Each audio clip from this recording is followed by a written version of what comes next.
We have to find somebody that'll work with us that has dealt in the dirtiest of dirty business. We're losing. Clip 1. Diddy's career could well be over because after 50 Cent dropped those prison tapes of Diddy and the whole internet exploded. Everyone wanted to know what else 50 had up his sleeve. And when he sat down to talk about his Netflix docu-series Sean Combs' The Reckoning, he made it clear what we've seen so far might only be the beginning. He has more tapes he's going to release. There's other stuff that you just have not shown. Yeah, well, everything couldn't make the... was 4 episodes. Right. So it was a lot. You had to pick and choose things. Like even in an area where he chooses to date people who he knows previously dated someone. He has a baby by a woman that was dating Tupac. Wow. To add to it, but we had to cut it down so we could. For time. Yeah. So are you coming out? I know next year is going to be a number 2, season 2. I just put it on YouTube. I just put it on YouTube. That's right. 50 has just hinted at releasing more Diddy tapes on YouTube of all places available for everyone to see. And perhaps the biggest, most damaging bombshell that has hit the internet since this 50 Cent interview is how Diddy has since been exposed for trying to intimidate and influence a juror. Here are the details. Recording it. Well, Diddy was recording because he thought he was about to beat the case. So he wanted to do a Netflix documentary. Didn't pay the guy, and then 50 got all 140 hours of footage of secret Diddy tactics. Well, there's a guy named Neil who was mentioned in the court, works right up under Diddy, was organizing everything. Allegedly, they are saying that he is on video, film, tampering with witnesses, giving out addresses, offering money, bribing, we'll pay for your lawyers, all kind of shit that could be counted as witness tampering, obstruction of justice. And 50, of all people, has his hands on this footage. And I'm hearing that this could implicate Diddy's lawyers in some bullshit. They could be charged. This shit is getting wild.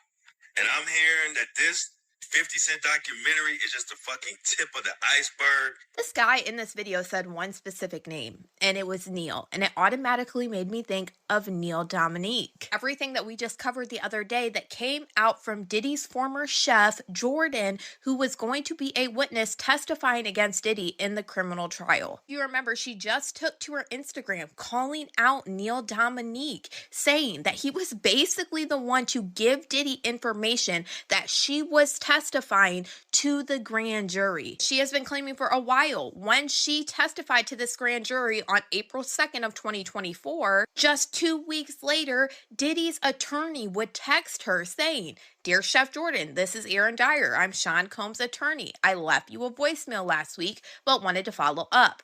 I have been told you have been contacted by law enforcement and might want an attorney to represent you." So that man in this video was basically saying that 50 Cent has video footage of Diddy talking to these people and setting this up to go after. And the wildest part is that now 50 Cent is saying this himself. He straight up revealed that he has 140 hours of footage after people started talking about it. He even posted online, "Yes, I have the footage, LOL." That alone had everybody shocked. But it gets even crazier. He has since even gone on to talk about why he chose to attack Diddy like this. Is telling us as clear as it's I don't have any reserve like the fear that they would actually have towards him. I don't think he's special. And as it turns out, a lot of people who refused to appear in earlier documentaries finally agreed to show up for this one because they trusted 50 and weren't scared to speak anymore. There's a lot of people in this docu-series that wasn't in the previous docs that you saw because they said, "No, I'm going to do that one 'cause 50 that's going to be the big one. 'Cause I'm not scared of none of that." Like in I think it's just the way I was brought up. I don't really register those those things. I've been through way more. Telling us as clear as I don't have any reserve, like the fear that they would actually have towards him. I don't think he's special. There's a lot of people in this docuseries that wasn't in the previous docs that you saw because they said, "No, I'm gonna do that one because 50, that's gonna be the big one." Because I'm not scared of none of that. Like I think it's just the way I was brought up. I don't really register those things. I've been through way more extreme things than these people. I look at the project. It's just another project to me, and they can look and create reasoning for it. It could be their personal take on why it's the way it is. But if they watch the docuseries itself, they'll understand it's been done tastefully and it is the best version of a docuseries that you'll see on this. Well, he is a big part of the culture. Like he's he made it to a respectable position within culture. Any smart person would pick their fights. And you say, I don't really get anything out of it. It's not my business anyway. So why say something about it? Like the docuseries is me putting together people who had different experiences and letting them tell their truth. Right. And a lot of things come out that make clarity for you in a different way to it. But I only was comfortable saying stuff about him because I've been saying it for 20 years. I've said it since that day. I'm like, what? Nah. It's really fascinating. A journalist would ask that, but a journalist would also say, I'm going to keep my sources secure. But, but I got it.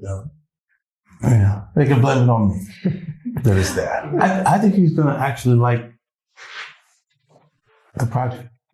He's going to see that it was done fair, the perspective. Because he's going to see too many people or he'll be consumed by what his personal experience was with each individual that's saying things about him because he lived these things.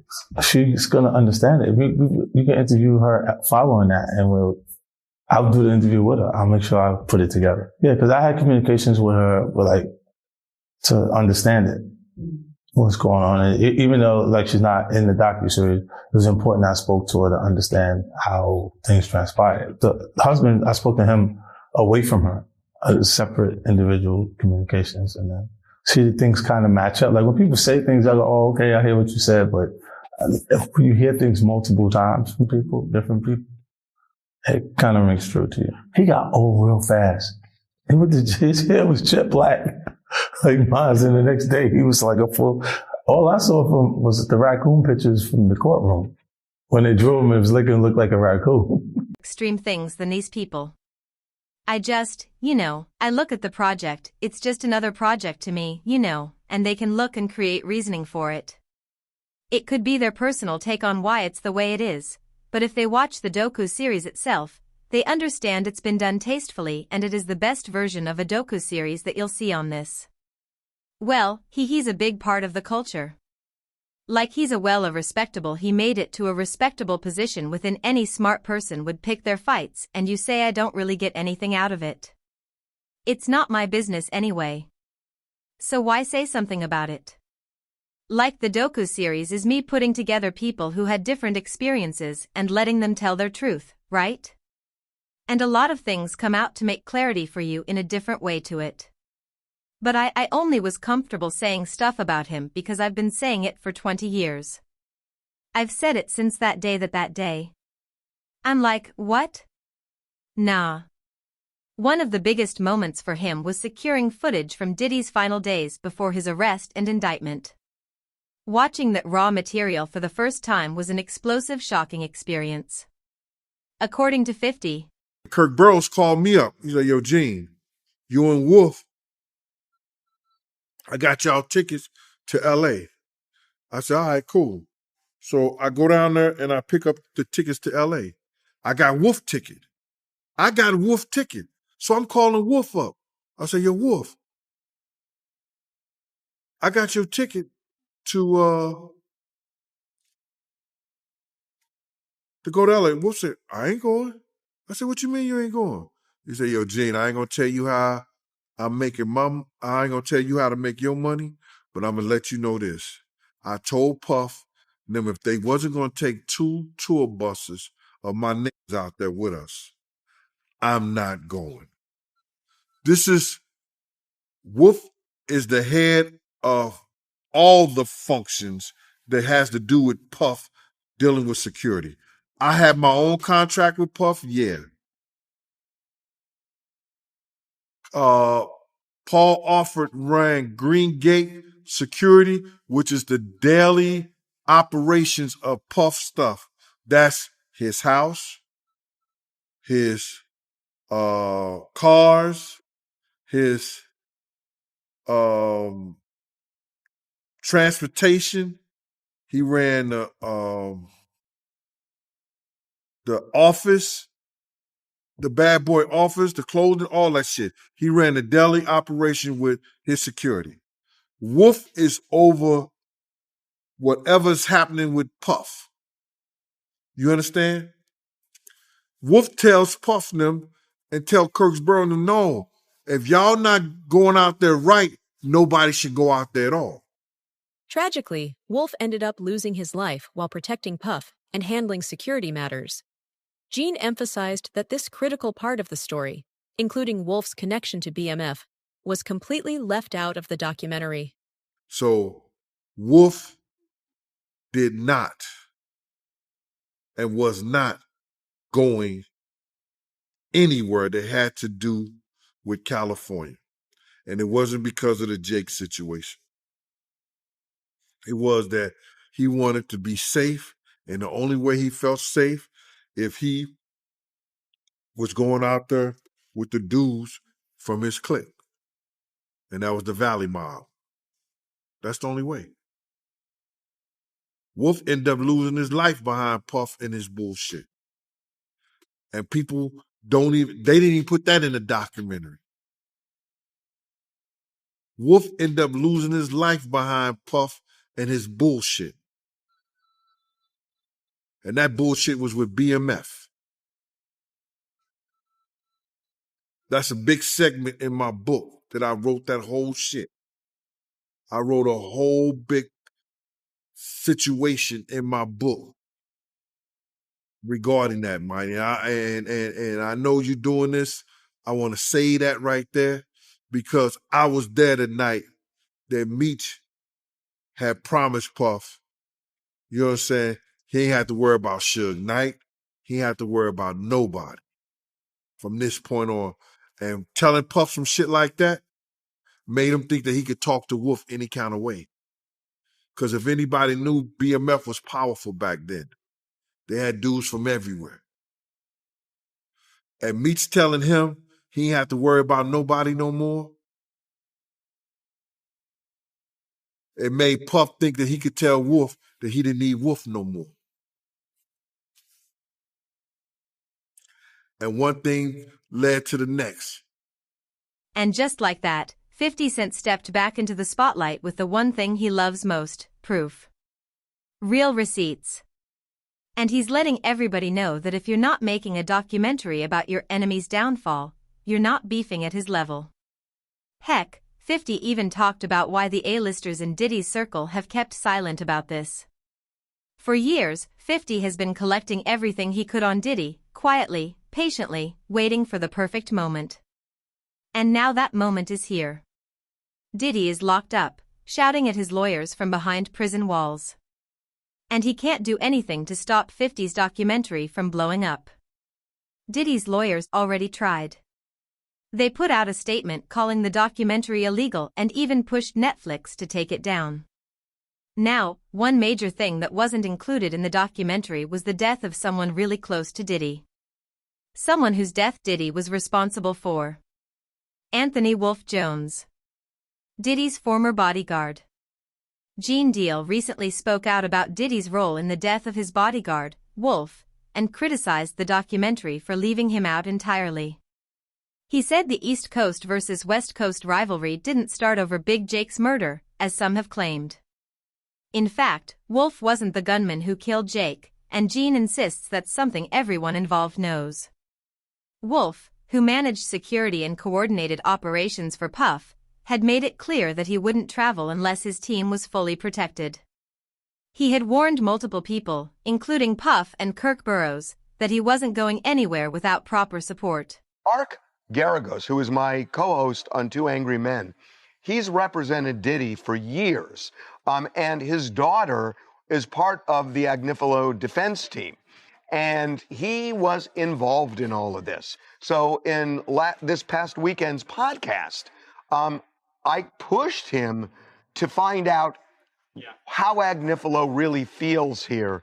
And Mark kind of skirted it some, but I think you get the sense. Diddy knew that Mark was being recorded, but Diddy didn't tell Mark.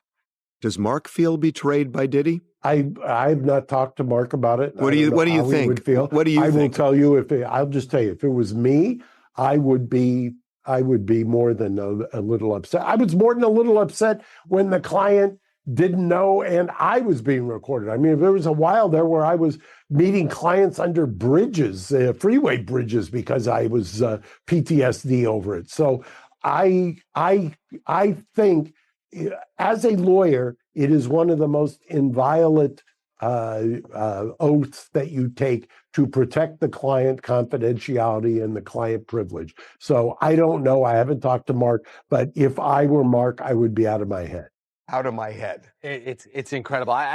Diddy did two things here. Number one, he betrayed Mark Agnifilo, who, to your point, did so much for him. Obviously, without Mark Agnifilo, may very well be spending the rest of his life in prison.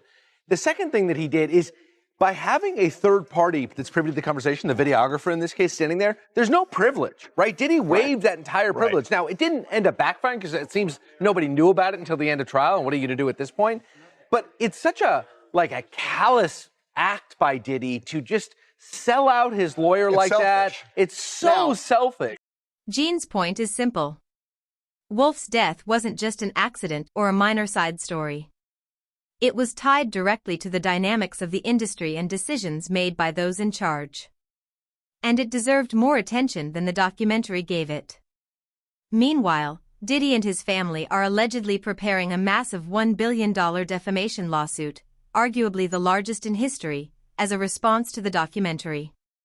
But even with all that, 50 Cent noted that taking legal action would mean proving that everything said in the documentary is false. That opens a huge door and could create more complications. Financially, Diddy is facing a challenge. Even with his wealth, keeping up with ongoing legal battles, appeals, and lawyers is draining. Without new income, the lifestyle he's used to will be harder to sustain, and that may end up being the real punishment. Now, the real problem for Diddy is that he secretly recorded private conversations with his lawyer, Mark Agnifilo, the very person who had successfully defended him in court. That's a huge betrayal. Lawyers rely on client confidentiality and privilege to speak honestly and protect their clients by allowing a third party to be present and recording those conversations. Diddy completely undermined that trust.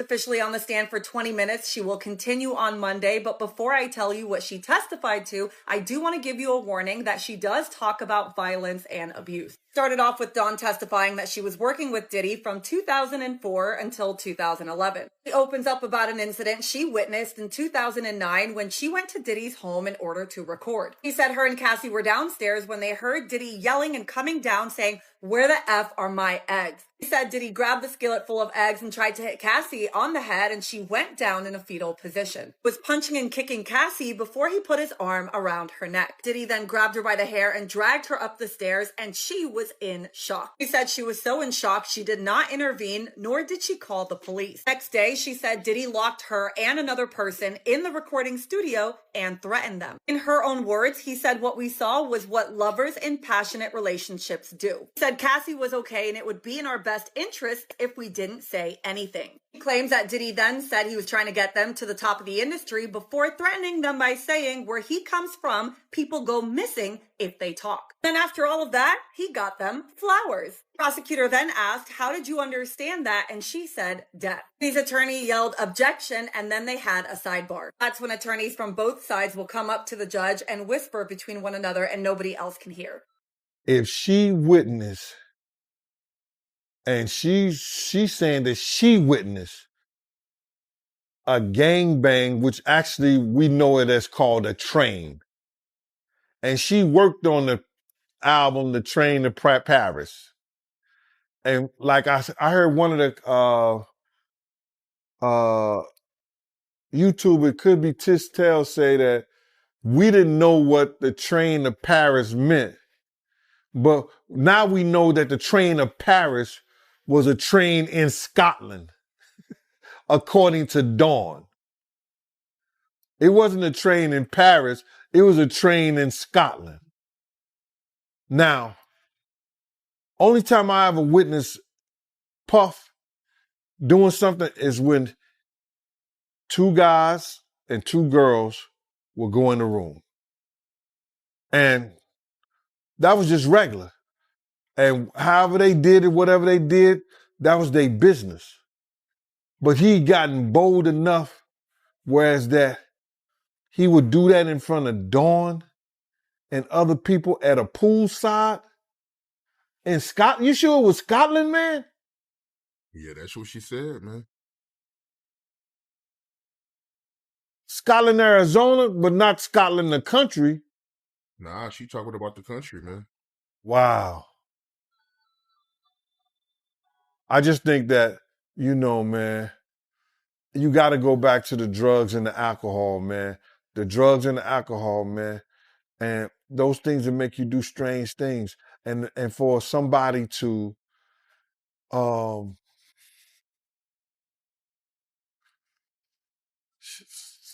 just gang banging an assistant, she might have a lawsuit now too. She might have a lawsuit too. Because you can't do that to people that work for you. And ever since Diddy made this incredibly stupid mistake, the shocking truths about his criminal empire and activities just haven't stopped coming out. The documentary sprinkles in footage from this time showing Diddy on the streets, stopping to take photos with people, mostly men, who approach him. In one moment, he jokes about needing hand sanitizer and a bath after all the hugs he's given, saying, "That's what I have to do. It's like 150 hugs. You feel me? We got to be realistic about what's going on out here. It's time to cleanse." In another clip, Diddy talks about hiring an editor to put together clips of Don Richard, a former member of his groups Donity Kane and Diddy Dirty Money, who has filed a civil suit against him, alleging sexual assault, battery, harsh working conditions, and inadequate pay, where she speaks positively about her relationship with Diddy.